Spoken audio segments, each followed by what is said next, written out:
Hello everyone, स्वागत है आप सभी का राहुल एकेडमी की एक और बेहतरीन वीडियो में। प्यारे बच्चों, आशा करते हैं आप सभी लोग बढ़िया होंगे, स्वस्थ होंगे और अपनी पढ़ाई बेहतर तरीके से कर रहे होंगे। तो प्यारे बच्चों, आज की इस वीडियो में हम लोग क्लास 12 की केमिस्ट्री का चैप्टर नंबर 2 पढ़ेंगे, जिसका नाम है वैद्युत रसायन। इस चैप्टर के अंतर्गत हम लोग बहुत ही महत्वपूर्ण टॉपिकों पर डिस्कस करेंगे, जो बोर्ड एग्जाम की दृष्टि से काफ़ी ज़्यादा महत्वपूर्ण होता है। हर साल इन पर आधारित न्यूमेरिकल्स और परिभाषा पूछ ली जाती है। ठीक है, तो प्यारे बच्चों, वीडियो शुरू करने से पहले अगर आप अभी तक हमारे YouTube चैनल पर नए आए होंगे तो YouTube चैनल को सब्सक्राइब कर लीजिए। वीडियो को अंत तक देखिए। वीडियो पसंद आएगी तो वीडियो को लाइक और शेयर जरूर करिएगा।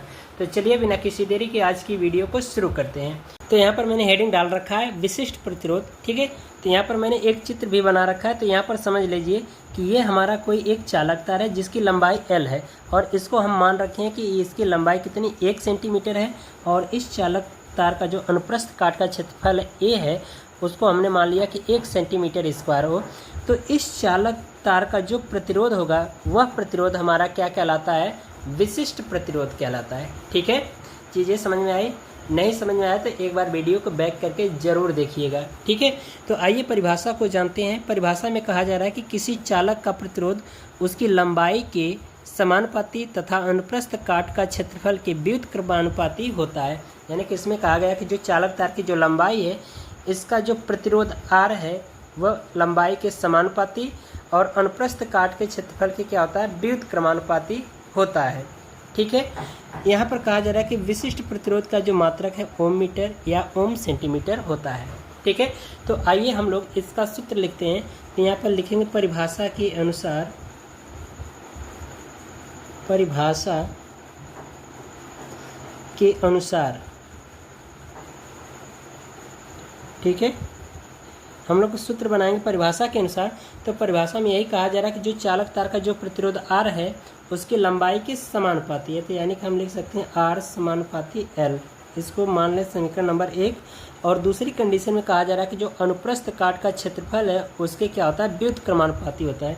यानी कि जो प्रतिरोध R है वह क्षेत्रफल के क्या होता है?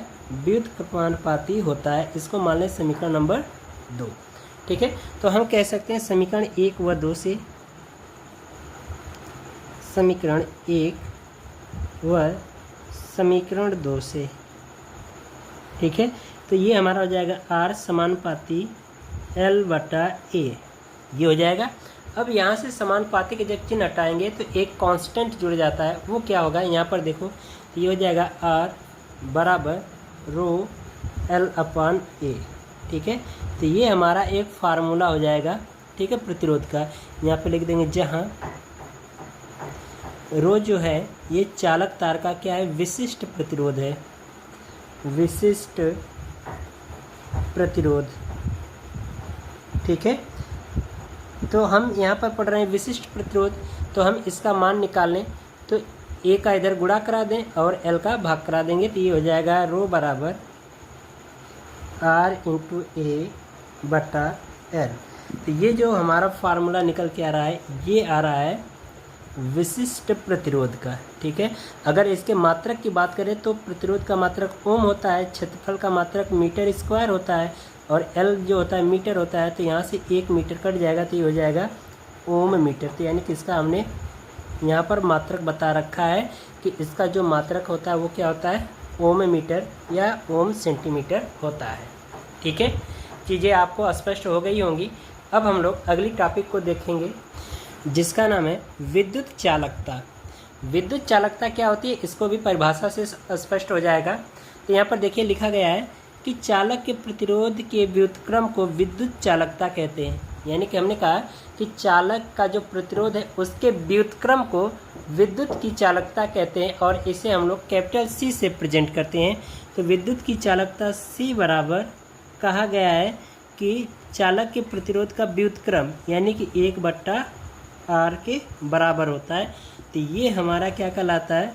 विद्युत चालकता कहलाती है। यानी कि कोई भी चालक तार है, उस चालक तार का जो प्रतिरोध है उसके व्युत्क्रम को ही हम क्या कहते हैं? विद्युत चालकता कहते हैं। और इसका मात्रक जो होगा ओम इनवर्स हो जाएगा, या फिर हम ये कह सकते हैं महो।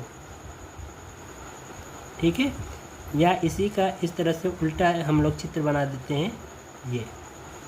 ठीक है, तो ये इसका मात्रक हो जाता है। यानी कि किसी भी चालक तार का जो प्रतिरोध है उसका व्युत्क्रम क्या कहलाता है, विद्युत चालकता कहलाती है। आइए अब हम लोग जानते हैं अगली टॉपिक विशिष्ट चालकता क्या होती है। ठीक है, तो विशिष्ट चालकता क्या होती है इसके बारे में सबसे पहले हम लोग समझ लेते हैं, फिर इसके बाद इसकी परिभाषा को जानेंगे। ठीक है, तो यहाँ पर प्यारे बच्चों हमने क्या किया कि एक कोई बर्तन लिया। ठीक है, इस बर्तन में हमने क्या डाल रखा है, एक विद्युत अपघट्य विलयन।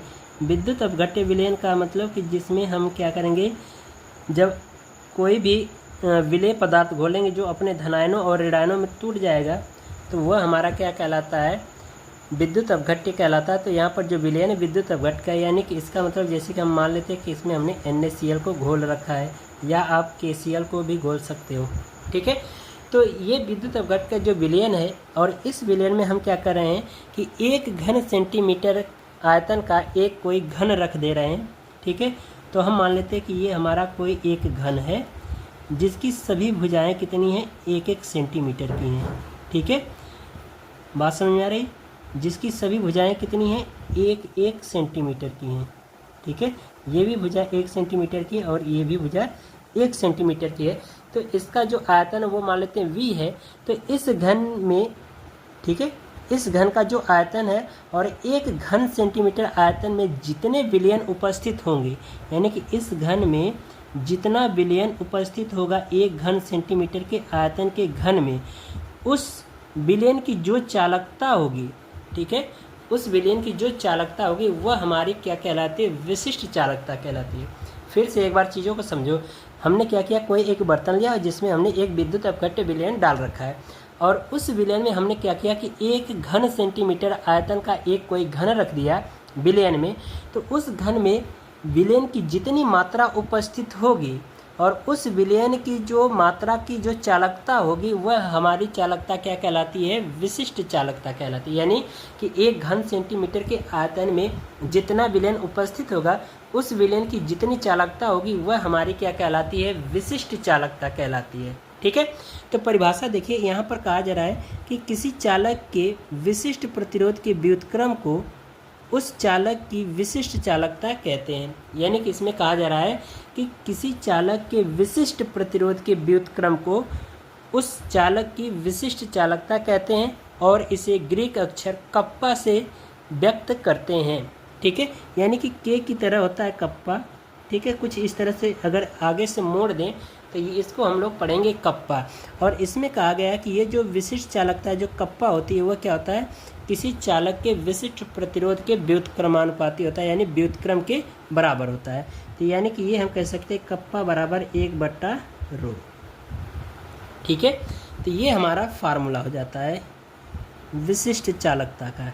ठीक है, अब यहाँ पर देखो, हमें पता है कि रो बराबर, अभी हमने पहले टॉपिक में बताया था कि जो विशिष्ट प्रतिरोध रो बराबर जो होता है वो R/A/L होता है। ठीक है, हम यहीं पर मान रख दें तो ये हो जाएगा कप्पा बराबर 1/R/A/L। तो L हमारा कहाँ चला जाएगा, ऊपर गुणांक में। ठीक है, तो इधर देखिए, तो ये हो जाएगा कप्पा बराबर L/R/A। तो ये भी हमारा एक फार्मूला बन गया। ठीक है, इसी को थोड़ा सा मैं चेंज करके लिख रहा हूँ फार्मूले को। ये हो जाएगा कप्पा बराबर 1/R गुणे L/A। और हमें पता है, अभी हमने बताया विद्युत चालकता, हमने बताया विद्युत जो चालकता होती है वह चालक के प्रतिरोध की क्या होती है, व्युत्क्रम के बराबर होती है। तो यानी कि 1/R बराबर जो होता है वो C के बराबर होता है। तो यहाँ पर हम C रख सकते हैं। तो ये हो जाएगा कप्पा बराबर C गुणे L/A। तो ये भी हमारा क्या हो जाएगा, एक फार्मूला हो जाएगा विशिष्ट चालकता का। ठीक है, तो आइए इसका मात्रक जानते हैं। तो यहाँ पर देखिए, इसका जो मात्रक होगा वो ओम इनवर्स, सेंटीमीटर इनवर्स या सीमेंस इनवर्स होता है। ठीक है, बात समझ में आई। तो ये चीज़ है। तो आइए अब हम लोग अगली टॉपिक देखेंगे जिसका नाम है तुल्यांक चालकता। तुल्यांक चालकता क्या होता है प्यारे बच्चों, इसको भी हम लोग परिभाषा के अनुसार समझ लेते हैं।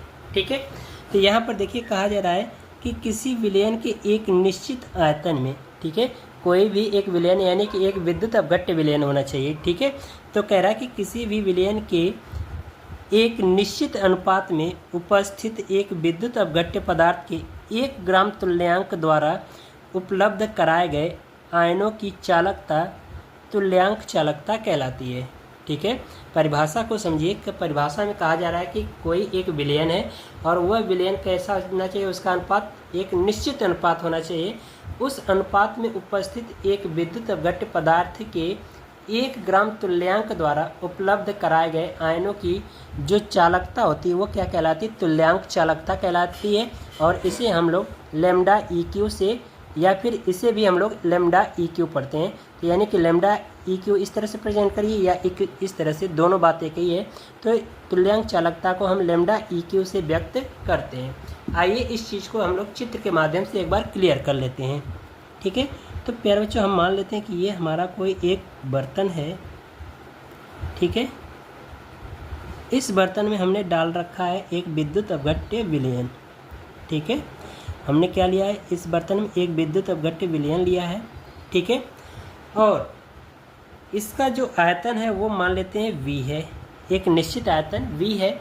और इस V आयतन में उपस्थित जो 1 ग्राम तुल्यांक है, ठीक है, 1 ग्राम तुल्यांक है, इसके द्वारा विलयन में जो आयन की उपलब्ध कराया गया है, जो आयन उपलब्ध कराया जाता है वह हमारा क्या कहलाता है, तुल्यांक चालकता कहलाता है, ठीक है। और इसे हम लोग लैम्डा EQ से प्रेजेंट करते हैं। तो प्यारे बच्चों, इसका जो फार्मूला हो जाता है वो आप लोग ध्यान रखिएगा, न्यूमेरिकल इस पे पूछा जाता है। तो इसका जो फार्मूला है वो है लैम्डा EQ बराबर कप्पा गुणे 1000 बटा नॉर्मलता, ठीक है।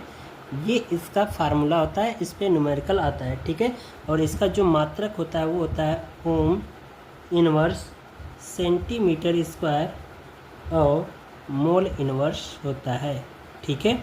या फिर एक और इसका मात्रक हम लोग बता सकते हैं, siemens centimetre square mole inverse होता है, ठीक है।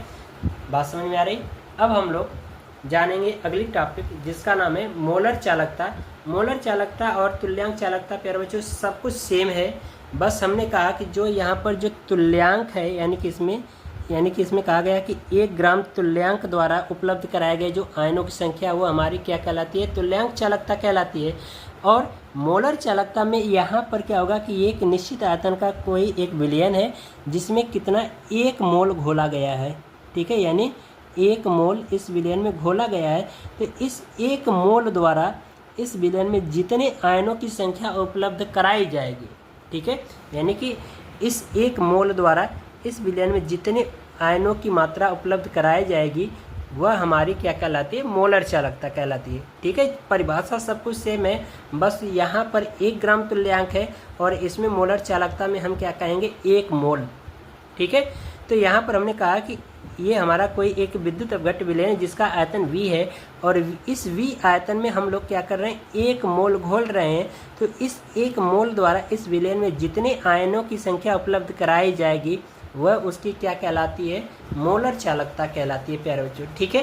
तो यहाँ पर परिभाषा देखिए, कहा जा रहा है किसी विलयन के एक निश्चित आयतन में उपस्थित एक विद्युत अपघट्य पदार्थ के 1 मोल द्वारा उपलब्ध कराए गए आयनों की चालकता को मोलर चालकता कहते हैं।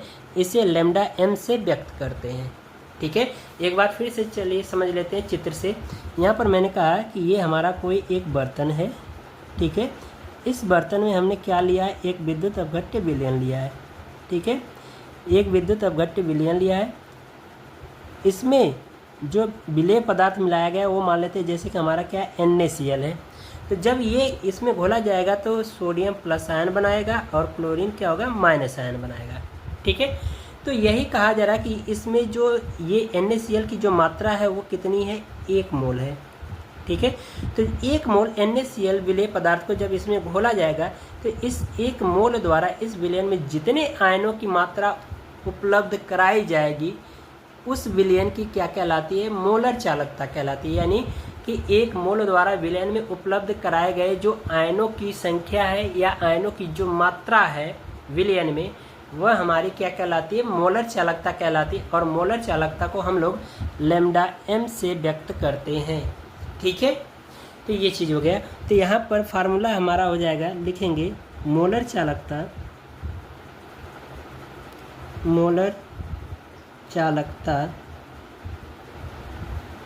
लैम्डा m बराबर फार्मूला हो जाएगा प्यारे बच्चों कप्पा गुणे 1000/m। ठीक है, ये हमारा फार्मूला हो जाएगा। और यहाँ पर जो m है लिख देंगे, जहाँ m मोलरता है। ठीक है, जहाँ m बराबर क्या हमारा मोलरता है, विलयन की मोलरता। ठीक है, तो ये चीज़ है। और इसका जो प्यारे बच्चों मात्रक हो जाएगा, अगर मात्रक की बात करें, ठीक है, अगर इसके मात्रक की बात करें तो इसका मात्रक होगा ओम